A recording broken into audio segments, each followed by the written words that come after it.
All right, Dennis and Lois, when did you meet these guys? Well, give me a little bit of your history with them, your first recollection of them. Well, to be honest with you, it feels like they've been there forever. So you don't really, I don't have that. I don't have that first time. It just seems like they've been there forever. And every time we've been here, they've always been there. So no, they're like part of the furniture. A lot of interesting with people like that because, you tend to pick up friends early, in your career when you're small.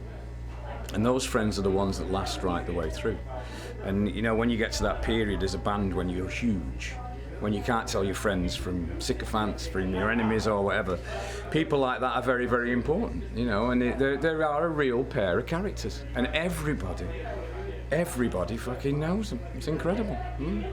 It's pretty unbelievable how they're still going. I mean, they actually... It's unbelievable how all of us are still going, mate, to say the bleeding least. And the fact that Happy Mondays nearly killed them, it just shows how resilient, shall we say, they are. But no, I mean, it's funny, it's the very sad days when you lose people like that. And it's important, because they are part of your history. And like one of the greatest moments was when the Mondays did the song, of course, is what, makes people like them legends. And they deserve it, they've been really wonderful people and they looked after you when you had nothing, and that to me is the mark. When they're giving you something because you've got nothing, and then it's an absolute delight to have them whenever and however you can look after them, It's quite simple. Yeah, it's great. And so Dennis told me a story, you probably don't remember it, but you were kicking his crutches out at a fall show. Do you remember that at all? I would never do that.